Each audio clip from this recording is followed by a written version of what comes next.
हमारे चैनल को सब्सक्राइब करें और बेल नोटिफिकेशन को ज़रूर दबाएं। ज्योतिष रतन केंद्र चैनल में हमारे सभी प्रिय दर्शक गणों का बहुत बहुत हार्दिक स्वागत और अभिनंदन। प्रिय साथियों, मैं हूं आचार्य पंडित सर्वदानंद शर्मा और मेरी ओर से भी आप सभी को बहुत बहुत प्यार भरा नमस्कार। आज के इस कार्यक्रम में, इस वीडियो में जो हम आपके साथ चर्चा कर रहे हैं, ये कर रहे हैं पितृदोष की, कि पितृदोष क्या होता है, इसके बारे में आपसे बात करेंगे और पितृदोष होने के साथ साथ इसके जीवन में व्यक्ति को किस प्रकार के नुकसान उठाने पड़ते हैं और उनका निवारण क्या है और वो कौन से ऐसे अचूक उपाय हैं जिनके करने से ये अपने जीवन से पितृदोष समाप्त होता है। और जब पितृदोष समाप्त होगा तो आपके जो कष्ट पितृदोष के कारण मिल रहे हैं वो भी समाप्त होंगे। तो आइए चर्चा आरंभ करते हैं। इस चर्चा को आप आखिर तक देखिएगा।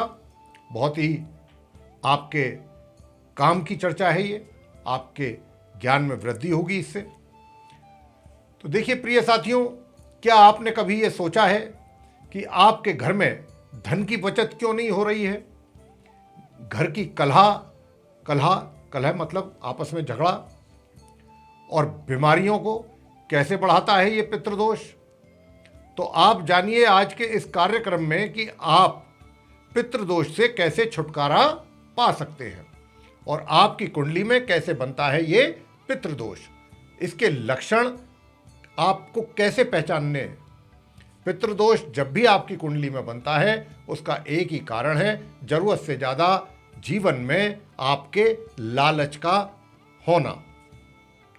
और दूसरा सबसे बड़ा कारण यह है कि व्यक्ति की पहली पीढ़ियों में, यानी कि आपके पिता, दादा या दादा के पिता या उनके पिता, दूसरे शब्दों में हमारे पूर्वज भी उनको हम कह सकते हैं, पितृ भी हम उनको कह सकते हैं।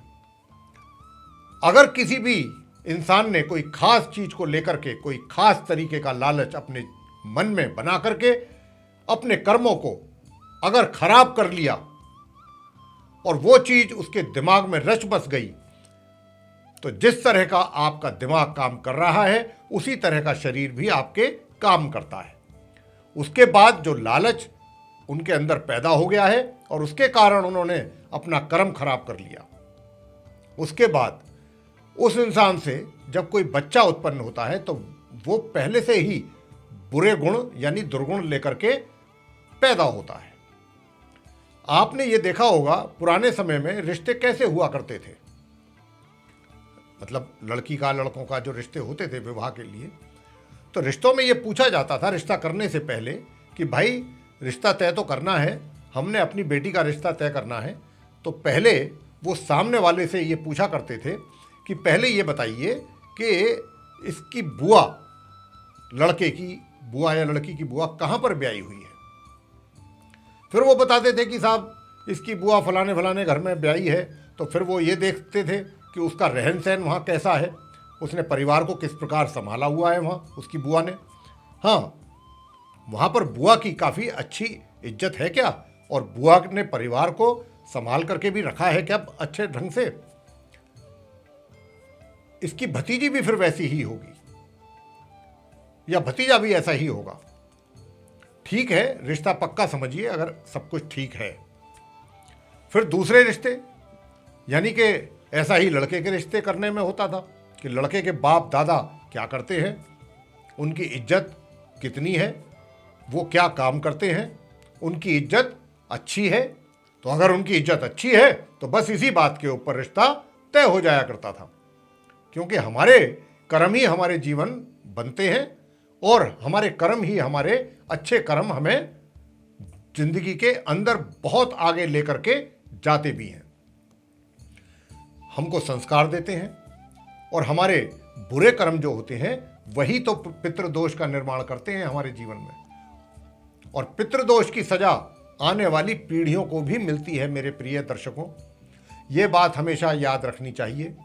जब भी इंसान अपने बड़े बुजुर्गों की कदर करनी बंद कर दे, स्वयं कमाई करने लगता है व्यक्ति जब, लेकिन बड़े बुजुर्गों को अनदेखा करने लगता है कि कहीं उनकी सेवा में उसके द्वारा कमाए हुए पैसे ना खर्च हो जाएं, धार्मिक कार्यों को करते समय अपने दिल में अगर वो दया भाव नहीं रखता, श्रद्धा भाव नहीं रखता और उन चीज़ों को बेकार का ढकोसला मान लेता है, और जब वो ये बताने लगता है कि ये ढकोसलेबाजी है, बेकार है, इन चीज़ों में ये सब आडंबर है, तो और उसी के साथ में आध्यात्मिक गुरु जो होते हैं, पूजा पाठी जो पंडित होते हैं, पंडित जी जो होते हैं, उनका जब वो अनादर करता है तो बृहस्पति का पितृदोष पैदा उसी समय हो जाता है उसके जीवन में। और ये बृहस्पति का पितृदोष इंसान को बेमतलब का समझदार बना करके, बेमतलब का समझदार, वो समझदारी जो आपके किसी काम की नहीं होती, बना करके घर के अंदर कलेश की अवस्थाएं खड़ी कर देता है। लिखाई पढ़ाई ऐसी हो कि उसमें कोई भी एक तरीके से डिग्री या किसी तरीके की मतलब ग्रेजुएशन तक भी आदमी पूरा ना कर पाए, और वो इस प्रकार की पढ़ाई हो कि वो किसी तरीके का कोई काम ही ना कर पाए, उसका उसे कोई फायदा ना मिले, लाभ ना मिले। तो ऐसा पितृदोष जो है भाई घर में बरकत को भी खत्म कर देता है। और बृहस्पति का पितृदोष आ जाए तो धीरे धीरे करके ऐसे हालातों को पैदा कर देता है कि जिसके कारण घर के बच्चे, मैंने जैसा कहा कि घर पढ़ लिख करके ग्रेजुएशन तक करना उनके लिए या वहां तक पहुंचना भी उनके लिए बहुत मुश्किल हो जाता है अपने जीवन में। यह पितृदोष शादीशुदा जिंदगी के अंदर कलह और काम करने के बाद जो लाभ बचना चाहिए वो बेकार की और गंदी चीजों के ऊपर खर्च हो जाता है और हो करके खत्म हो जाता है, या फिजूल के खर्चे अपने बढ़ा करके उनके ऊपर खत्म होता रहता है। ये बृहस्पति का पितृदोष है साथियों, और बृहस्पति के पितृदोष का इलाज बहुत आवश्यक है, वरना शादीशुदा जिंदगी तथा दगाबाजी की जिंदगी को जन्म देता है। यानी आपस में दगाबाजी एक दूसरे के प्रति, पति पत्नी है तो आपस में एक दूसरे के साथ दगाबाजी, और घर के अंदर पैसे का ना रुकना ना ठहरना। इसके लिए अगर हो सके तो अपने पूरे परिवार के सभी सदस्यों से बराबर के पैसे लें और लेकर के जो आपके पुरोहित हैं, पंडित जी हैं जो आपके, उन्हें दें, नहीं तो किसी मंदिर के अंदर किसी बुजुर्ग पंडित जी जो हों उन्हें दे करके उनके पांव छू करके उनसे आशीर्वाद लेना है। और आशीर्वाद भी यही लेना है कि हमारे घर में बरकत हो, धन का आगमन हो, कोई कलह कलेश ना हो, इस प्रकार का आशीर्वाद लें। बृहस्पति का पितृदोष उनके घर से निकल जाए, ऐसा उनसे आशीर्वाद आप लें। घर में सुख और शांति बनी रहे। साथ ही घर में मां भगवती का वास हो तथा बच्चे अच्छी पढ़ाई लिखाई करके आगे बढ़ें, ऐसा आशीर्वाद आप उनसे प्राप्त करें, तो बृहस्पति के दोष भी समाप्त होते हैं। पितृदोष के दोष लक्षण कौन से हैं पितृदोष को पहचानने के? बच्चों की एकाग्रता बहुत कमजोर हो जाती है, वे मेहनत के बाद भी अच्छे नतीजे प्राप्त नहीं कर पाते हैं। पितृदोष, जैसा कि हमने आपको अभी बताया है कि बुजुर्गों के दिल में किसी प्रकार का लालच होना, आपके बुजुर्गों के, या जेलस भावना के रहते किसी की कमाई को खराब कर देना या कर दिया हो, तो उसको शनि का पितृदोष पैदा हो जाता है उसके जीवन में। जमीन जायदाद को लेकर झगड़े डालने से शनि का पितृदोष लग जाता है। अगर अपने बड़े बुजुर्गों का अनादर कर दिया, या अपने गुरुओं का अनादर कर दिया, या मंदिर के पंडित जी का अनादर कर दिया, तो मैंने जैसा अभी आपको बताया, फिर वो बृहस्पति का पितृदोष होता है। और अगर आपने बुजुर्गों के साथ में दगा कर दिया, यानी कि उनका ख्याल बिल्कुल नहीं रखा, कोई उनके साथ चीटिंग करी और सिर्फ अपने बारे में ही सोचते रहे और अपने ही लाभ के बारे में सोचा, तो केतु का पितृदोष पैदा हो जाएगा। और इसी के कारण आपको भी आगे औलाद का सुख नहीं मिलने वाला। ये आप नोट कर लें मेरी इस बात को। और उसके बाद इसी तरह अपने अंदर उपजा हुआ लालच ही हमारा तो असली पितृदोष होता है। और जब तक इस लालच का त्याग हम नहीं करते, दुनिया के अंदर दुख खत्म होंगे ही नहीं। और जो इंसान अपनी बहन, अपनी बुआ, अपनी बेटी को कुछ ना कुछ देने से कतराएगा या पीछे हटेगा, और जो उसके पास है, यानी उन बहन बुआ बेटियों के पास जो है, उसको भी लेने की कोशिश करेगा, या उसको अपना हिस्सा कहीं चला ना जाए, इस प्रकार के जो ख्यालात हैं का इंसान अगर वो होगा तो वो अपने आप ही बुद्ध का पितृदोष पैदा कर लेगा अपने जीवन में, जिसके बाल आगे जिंदगी के अंदर ना सुख ही प्राप्त हो, ना ही कोई कामकाज सही ढंग से चल पाए, बुद्धि का पूरी तरह से काम ना कर पाना, ये सारी समस्याएं अपने आप ही स्वतः ही उत्पन्न हो जाएंगी। हर दुख के पीछे एक पितृदोष होता है प्रिय मेरे दर्शक गणों। हर दोष के पीछे, हर दुख के पीछे जो हमारे बुजुर्गों ने पैदा कर लिया वही चीज हमारे अंदर आता है और आगे हमारी जिंदगी में दुख और दुख चलते चले जाते हैं।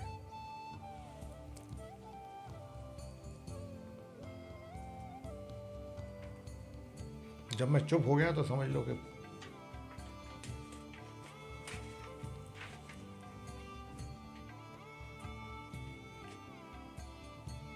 इसीलिए लालच या जेलसी, कोई भी ऐसी भावना अगर मन में है तो वो निकाल देनी चाहिए। किसी का कभी बुरा नहीं करना चाहिए और जब भी, और किसी के बारे में बुरा सोचना भी नहीं चाहिए। और जब भी आप ये करो, एक बात जरूर सोच लेना मेरे प्रिय साथियों कि आप ऐसा करके अपने आने वाली पीढ़ियों के लिए भी कांटे बोने लगे हो, उनके लिए भी ये परेशानियां आप विरासत में देने वाले हो अपनी आने वाली पीढ़ियों को। और आपके अपने इन गलत कार्यों का परिणाम, जो आपने जो ये गलत कार्य कर रहे हैं या सोच रहे हैं, इनका परिणाम आपकी आने वाली पीढ़ी निश्चित रूप से भुगतेगी। तो इसीलिए अगर आप ये चाहते हैं कि आपको और आपकी पीढ़ियों को पितृदोष के नुकसान ना उठाने पड़े, तो अपने जीवन में सिर्फ अपनी मेहनत और ईमानदारी से की हुई कमाई पर ही संतुष्ट रहें और संतुष्ट रहने की कोशिश करें। सूर्य का पितृदोष कैसे लगता है? जिन लोगों के यहां बच्चों की पैदाइश के बाद कम उम्र में ही बच्चों की आंखें खराब हो जाएं, या व्यक्ति को उसकी सरकारी नौकरी में कोई समस्या आ रही है, या सेल्फ कॉन्फिडेंस में कोई कमी आ रही है, उसके आत्मविश्वास में, तो समझिए कि यह सूर्यदेव का पितृदोष है। अगर सूर्यदेव का यज्ञ कराएंगे प्रत्येक माह तो यह दोष समाप्त होगा। चंद्रमा का पितृदोष, चंद्रमा के पितृदोष के कारण कारोबार का सही ढंग से ना चलना, आर्थिक समस्याओं का जीवन में सामना करना, तो आप परिवार के सभी सदस्यों से बराबर मात्रा में चांदी इकट्ठी करें, बराबर मात्रा में, और उसको जल प्रवाह करें और वर्ष में एक बार ये अवश्य करें। अगर बहन बेटी या बुआ की जिंदगी में कष्ट आ रहे हो और स्वयं को भी दांतों और या शरीर से नसों से संबंधित कोई समस्या बन रही हो, तो ये फिर आपके जीवन में बुध का पितृदोष हो गया। तो पूरे परिवार से ऐसी स्थिति में इसका निवारण अचूक उपाय ये है कि पूरे परिवार से बराबर की कौड़ियां लें। कौड़ियां मिल जाती हैं बाजार में। अपने परिवार वालों से, सदस्यों से बराबर की कौड़ियां लेकर के उनको सारी रात कच्चे कोयले की आग में जला करके उसकी राख कर लें, और उस राख जब वो बन जाए तो उसको फिर जल प्रवाह कर दें। सूर्य उदय से पहले करना है ये काम। शुक्र का पितृदोष कैसे लगता है? अगर जीवन साथी को तकलीफ सदा ही लगी रहे, आपके बीमारी हारी परेशानी रहे, जीवन साथी के साथ लड़ाई झगड़े या कलेश होते हों आपके घर में, जवानी वाले वो सारे सुख जो आपको प्राप्त होने चाहिए अगर नहीं भोग पा रहे हैं, तो ये समझिए कि शुक्र का पितृदोष आपके जीवन में बन गया।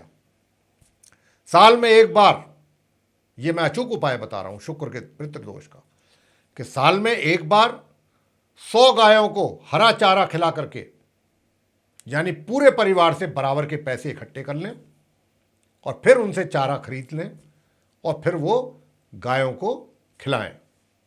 गौशाला में जा सकते हैं आप, इसके लिए 100 गाय या उससे अधिक गायों को आप खिलाएं। ऐसा भी आप वर्ष में एक बार अवश्य कर लें। शनि का पितृदोष, यदि आपके घर में मांगलिक कार्य होने के बाद उसमें कोई दोष लग जाता है या बनते हुए कार्यों में कोई बाधाएं आए, तो ये शनि दोष हुआ, शनि का पितृदोष हुआ। इसके लिए अपने परिवार के सभी लोगों से बराबर के पैसे इकट्ठे करके अपने शहर के बाहर जहां आप रहते हैं उससे बाहर जा करके कोई भी अगर दवाइयों की कोई दुकान है तो वहां पर जा करके वो पैसे उनको दें और उनसे ये कह दें कि अगर कोई ज़रूरतमंद दवा लेने आता है और उसके पास पैसे नहीं है तो इन पैसों से उसको दवाइयाँ आप दे दें। अगर आप ऐसा करते रहेंगे तो शनि का पितृदोष समाप्त होगा। केतु का पितृदोष, केतु के पितृदोष के कारण पुत्र का सुख प्राप्त नहीं हो पाता। जीवन में माता पिता को किसी भी रूप में नहीं प्राप्त हो पाएगा सुख। इसके लिए एक ही दिन में 100 कुत्तों को खाना खिलाने से यह दोष समाप्त होगा। एक ही दिन में 100 कुत्तों को कैसे होगा? ऐसे होगा कि आप सुबह निकलिए प्रातःकाल, शाम तक वापस आ जाएंगे, आपको रास्ते में 100 कुत्ते क्या उससे भी ज़्यादा मिल जाएंगे। तो उनको आप खाना खिलाएं, पैकेट बनवा लें छोटे छोटे 100 और वो पैकेट उनके आगे डालते जाएं कुत्तों के। राहु का पितृदोष, घर में साफ सफाई का ना होना तथा घर के कोनों में या छत पर कबाड़ का इकट्ठा होना, लोहा लंगड़ ये सब इलेक्ट्रॉनिक इलेक्ट्रिकल टूटा फूटा सामान जैसा भी कचड़ा कूड़ा ये इकट्ठा होने से राहु का पितृदोष लगता है। इसके लिए आप प्रत्येक गुरुवार को मूली दान कर सकते हैं या कच्चा कोयला चलते पानी में बहा सकते हैं। हमेशा अपने पास चांदी का टुकड़ा रखिए और या फिर सफाई कर्मचारी को नित्य प्रतिदिन लाल मसूर की दाल दान कर सकते हैं। और इसके अतिरिक्त वर्ष में एक बार कुष्ठ आश्रम जाकर के कुष्ठ रोगियों को भरपूर भोजन कराएं, कम से कम 100 कुष्ठ रोगियों को, और उन्हें कंबल आदि भी आप दान कर सकते हैं। ऐसा करने से राहु के पितृदोष की समाप्ति होगी। ये हुए अचूक उपाय उन ग्रहों के कारण जो पितृदोष आपके जीवन में बन रहे हैं और जिनके कारण आपको दुखों का सामना करना पड़ रहा है अपने जीवन में। तो उनके हमने आपको साथ के साथ उपाय बताए हैं, अचूक उपाय, कि अगर आप ये करेंगे तो फिर आपके जीवन से दुखों का एक तरीके से आपको मुक्ति मिलेगी। तो साथियों, अगर जैसा मैंने आपको बताया है इनमें से ही कोई अगर आप किसी दुख तकलीफ से गुजर रहे हैं, परेशान हो रहे हैं, तो मैंने आपको बहुत ही डिटेल में सारी बातें समझाई हैं कि कौन से ग्रह के कारण कौन सी समस्याएं आती हैं, कौन से ग्रह के पितृदोष के कारण। तो आप समझ गए होंगे, चर्चा मैंने बहुत विस्तार से की है। तो आपको करना है सिर्फ और सिर्फ उपाय। तो आप उपाय कीजिए, तभी आपको जीवन में पितृदोष से छुटकारा मिलेगा। तो आपको ये वीडियो हमारा कैसा लगा, पसंद आया तो इसको लाइक कीजिए, शेयर कीजिए, चैनल को भी सब्सक्राइब करना साथियों ना भूलें। साथ ही जो बेल आइकन है उसको अवश्य दबाएं ताकि जो भी आने वाले दिनों में हमारे नए कार्यक्रमों के वीडियोस हैं वो आप तक आसानी से पहुंच सकें और आप उन सभी वीडियोस का समय अनुसार लाभ प्राप्त कर सकें। इसी के साथ बहुत बहुत धन्यवाद। जय माता दी।